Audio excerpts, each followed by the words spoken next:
Compare చేస్తూ అది ఇది ఒకటి కాదు అని లోకేష్ మాట్లాడారు. ఒకసారి ఆ బయట ప్లే చేయండి. 2017 నుంచి 24 వరకు చంద్రబాబు నాయుడు గారు పారిపోయారని మీరు అంటున్నారు అధ్యక్ష. మీరు నాకు తెలిసినందుకు మీరు ఎమ్మెల్యే కాదనుకుంటప్పుడు చంద్రబాబు నాయుడు గారు హౌస్కి వచ్చారు, శాసనసభ సాక్షిగా నా తల్లిని అవమానించారు అధ్యక్ష. అది గుర్తుపెట్టుకోండి. మీరు గౌరవ సభతో వస్తున్నారు, మా తల్లిని అవమానించారు. ఈ రోజు మీరు కావాలని పోస్టులు కూడా అక్కడ పెడుతున్నారు. మా తల్లిని అవమానించారు. ఆ రోజు మీకు గుర్తురాదా? ఎన్ని ఎక్కడ అవమానించలేదు సార్, ఎక్కడ అవమానించలేదు. మీరు ఎట్లా మాట్లాడారో. మీరు ఉన్నారా హౌస్ లో? మీరు ఉన్నారా హౌస్ లో? మీరు ఉన్నారా హౌస్ లో? ఆ రోజు కూర్చోండి. మా తల్లిని అవమానించారు. అక్కడ హౌస్ లో షర్మిల గారిని అవమానిస్తారు, విజయలక్ష్మి గారిని అవమానిస్తారు, మా తల్లిని అవమానిస్తారా?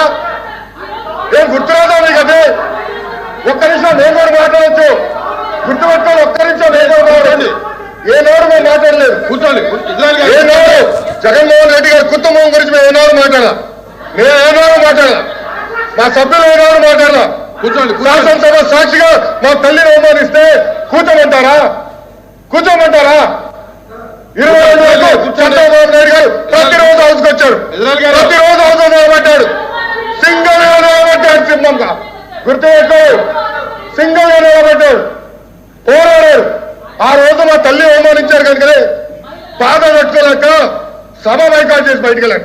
కానీ ఎమ్మెల్యేలు ఉన్నారు ఇక్కడ. నిమ్మల రామారెడ్డి గారు వెళ్ళారు, స్వామి గారు ఉన్నారు, ఇద్దరు గొట్టపల్లి రవి గారు వెళ్ళారు. అది మాకున్న చిత్తశుద్ధి అండి. ఈ రోజు మీ ఎమ్మెల్యేలు ఎందుకు రావట్లేదు అని అడుగుతున్నా. 10 మంది జగన్మోహన్ రెడ్డి కాకుండా, జగన్మోహన్ రెడ్డి గారు కాకుండా 10 మంది ఉన్నారు, రాలేదు. అప్పుడు చంద్రబాబు నాయుడు ఒక్కరే బాయ్కాట్ చేశారు సార్. ఇప్పుడు జగన్తో సహా ఆ మిగిలిన వైసీపీ ఎమ్మెల్యేలందరూ కూడా బాయ్కాట్ చేసిన పరిస్థితి. దానికి దీనికి తేడా ఉంది అంటూ ఉన్నారు లోకేష్. తేడా ఉందా? ఖచ్చితంగా తేడా ఉంది. ఎందుకంటే ఆ రోజు చంద్రబాబు నాయుడు చెప్పిన రీజను, జగన్మోహన్ రెడ్డి చెప్పిన అఫీషియల్ రీజన్ తీసుకుందాం. చంద్రబాబు నాయుడు ఆ రోజు ప్రకటించింది ఏంటి? ఇది గౌరవ సభగా మారిపోయింది, నేను మళ్ళీ గౌరవ సభలోనే అడుగు పెడతాను అని. సో అది క్లియర్గా తన వ్యక్తిగతంగా తనను అవమానించిన తర్వాత, అతి నీచంగా, ఎట్టి పరిస్థితుల్లో సభ్య సమాజం అంగీకరించని రీతిలో అవమానించిన తర్వాత ఎవరైనా హ్యూమన్ ఎమోషన్స్ గురవుతారు. అందులో చంద్రబాబు నాయుడు వయసు రీత్యా జగన్కు తండ్రి వయసుతో సమానం. సో ఆ రోజు జగన్ చేసిన తప్పు క్షమించలేదు, అందులో ఎవరికీ అనుమానం లేదు. అది పొలిటికల్గా కూడా చాలా సివియర్ ఇంపాక్ట్ పడింది. అది జగన్మోహన్ రెడ్డి అర్థం చేసుకోలేకపోయాడు.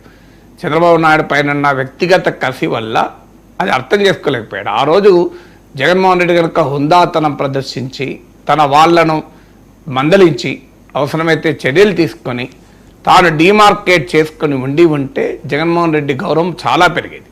కానీ ఆ పని చేయలేదు. ఒక రకంగా జగన్మోహన్ రెడ్డి ప్రోత్సాహంతోనే ఆ నీచానికి సదరు సభ్యులు ఒడిగట్టారనే భావన కలగటానికి అవకాశం ఇచ్చింది కూడా జగన్మోహన్ రెడ్డి. అందువల్ల ఎవరిని సంబంధం లేని వ్యక్తుల్ని, కుటుంబ సభ్యుల్ని తీసుకొచ్చి వాళ్ళ మీద లోకేష్ మాటలో ఆక్రోశమే కాదు, ఆవేదన కనబడుతుంది. ఆ ప్లేస్లో ఎవరమున్నా అంతకన్నా ఎక్కువ ఆవేదన చెందుతాం తప్ప ఎందుకు ఊరుకుంటారండి ఎవరైనా? మీరు ఆ లోకేష్ మాటల్లో క్లియర్గా ధనిస్తోంది. కేవలం రాజకీయ ప్రతీకారం ధనించడం లేదు. తన తల్లిని అవమానించడం, తన తండ్రి అవమానానికి గురి కావడం పట్ల ఆయనలో ఉన్న భావోద్వేగం కూడా కనబడుతుంది. మనము నిజాయితీగా చూసే వారు ఎవరికైనా అర్థమవుతుంది. అందువల్ల లోకేష్ చెప్పింది 100% నిజం. ఆ రోజు చంద్రబాబు నాయుడు వ్యక్తిగత అవమానాన్ని నిరసిస్తూ ఒక రాజకీయ ప్రతిజ్ఞ చేసి బయటకు వెళ్ళారు. ఈ రెండు కూడా వ్యక్తిగత అవమానాన్ని నిరసిస్తూ ఒక రాజకీయ ప్రతిజ్ఞ, నేను మళ్ళీ అధికారంలోకి వచ్చి మిమ్మల్ని ఓడించి సభకు వస్తానన్నాడు. చరిత్ర రుజువైంది, అది నిజంగా జరిగింది కూడా. ఇవాళ చంద్రబాబు నాయుడు అదే సభకు ముఖ్యమంత్రిగా వచ్చాడు. జగన్ 11 సీట్లకు పరిమితమై ప్రతిపక్ష నేతకు కూడా రాని స్థితికి నెట్టివేయబడ్డాడు. రెండవది తేడా, ఆ రోజు చంద్రబాబు నాయుడు ఒక్కడే బాయ్కాట్ చేశాడు, నిజం. అది తెలుగుదేశం పార్టీగా బాయ్కాట్ చేయలేదు. ఇవాళ వైసీపీ నాయకుడిగా జగన్ తనకు ప్రతిపక్ష హోదా ఇవ్వడం లేదు, తనకు మైక్ ఇవ్వడం లేదు అని. అప్పుడేమో వ్యక్తిగతంగా చంద్రబాబు ఆహ్వానిస్తే బాయ్కాట్ చేశారు. ఇప్పుడు వ్యక్తిగతంగా తనకు ఈ గౌరవం ఇస్తలేరు కనుక నేను వెళ్తున్నా అన్నాడు. రెండింటి తేడా ఉంది. అవమానించడం వేరు, గౌరవం ఇవ్వలేదని కంప్లైంట్ వేరు. ఇది గౌరవం ఇవ్వలేదన్న కంప్లైంట్. ఆ కంప్లైంట్లో కూడా ఆల్రెడీ కోర్టుకు వెళ్ళాడు. ఒకవైపు లీగల్ రీకోర్స్ కోరుకుంటూ ప్రతిపక్ష నేత హోదా ఇవ్వలేదు అనే దానిపైన నీవు హైకోర్టుకు వెళ్ళావు, హైకోర్టు తీర్పు చెప్తుంది. కానీ ఈలోగా పొలిటికల్గా కూడా you are not ready to face assembly అనేది క్లియర్గా అర్థమవుతుంది కదా. ఎందుకంటే ప్రతిపక్ష హోదా 10% అనే నిబంధన ఉందా లేదా దానిపై నేను చాలాసార్లు మాట్లాడాను. అది హైకోర్టులో ఉంది. Let us wait for the judgment. తర్వాత నాకు మైకు ఇవ్వరు అని యాంటిసిపేట్ చేసుకొని నేను వెళ్ళడం లేదు. కానీ అక్కడ చంద్రబాబు నాయుడు ఆల్రెడీ జరిగిన అవమానం ఆధారంగా వెళ్ళాడు. ఈయన జరగబోయే అవమానం ఆధారంగా వెళ్తున్నాడు. రెండింటి పరిస్థితి తేడా ఉంది కదా. జరగబోయే తనను గౌరవం ఇవ్వరు, సభలో తనను మాట్లాడనియ్యరు అనే యాంగిల్తో జగన్మోహన్ రెడ్డి వెళ్తున్నాడు. అందువల్ల వ్యక్తిగా చంద్రబాబు నాయుడు బాయ్కాట్ చేసిన సందర్భం సభ 5 ఏళ్ల పదవీ కాలంలో బిగినింగ్లో కాదు. అది నాకు గుర్తున్నంత వరకు ఇయర్ గుర్తులేదు, కానీ at the later part of the assembly tenure ఇంకా 2 years ఇంకా అంటే 3 ఏళ్ళు అయిపోయిన తర్వాత. కానీ ఇప్పుడు ఏమో బిగినింగ్ ఇది ఫస్ట్ సెషన్ నుంచే దాదాపు దూరం ఉన్నాడు. ఈవెన్ స్పీకర్ ఎన్నికకు కూడా ఒక సభా సాంప్రదాయం ఉంటుంది. ఓన్లీ 1 day వచ్చారు, ఒక్కరోజు వచ్చారు.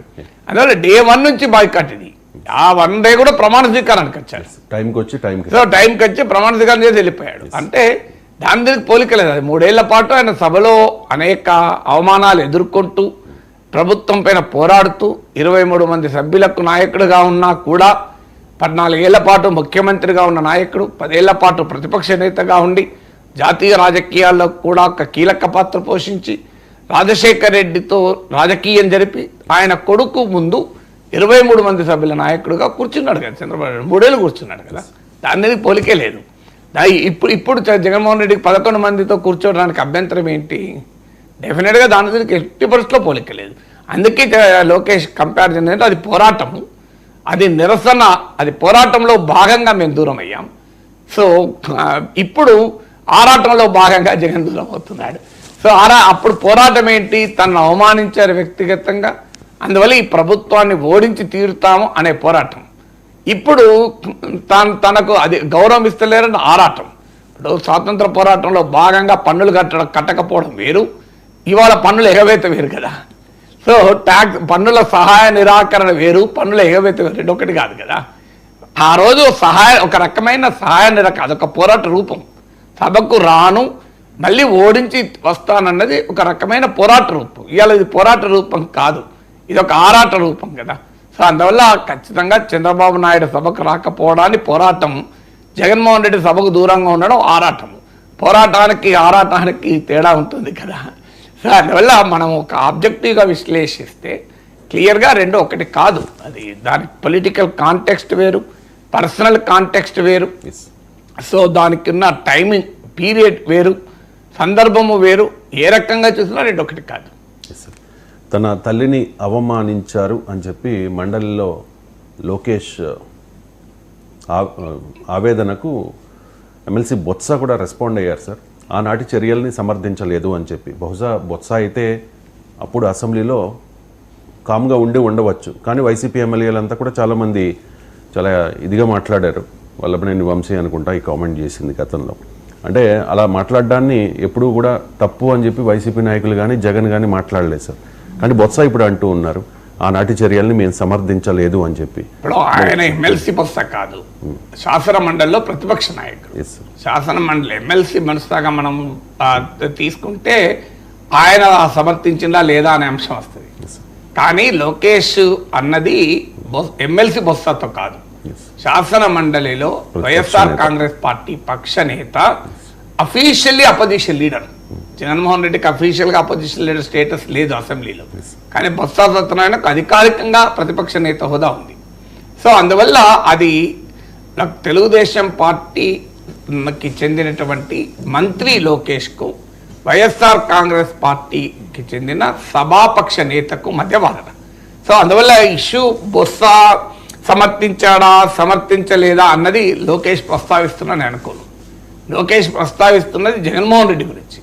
జగన్మోహన్ రెడ్డి ప్రతినిధిగా బొత్స ఉన్నాడు కనుక బొత్సను అడుగుతున్నాడు తప్ప బొత్స సత్యనారాయణ సమర్థించకపోవడం ఇష్యూ కానే కాదు కదా. ఆ రోజు ఆయన ఉన్నాడా లేడా, ఆయన సమర్థించిందా లేదా, ఆయన కామ్గా ఉన్నాడా అనేది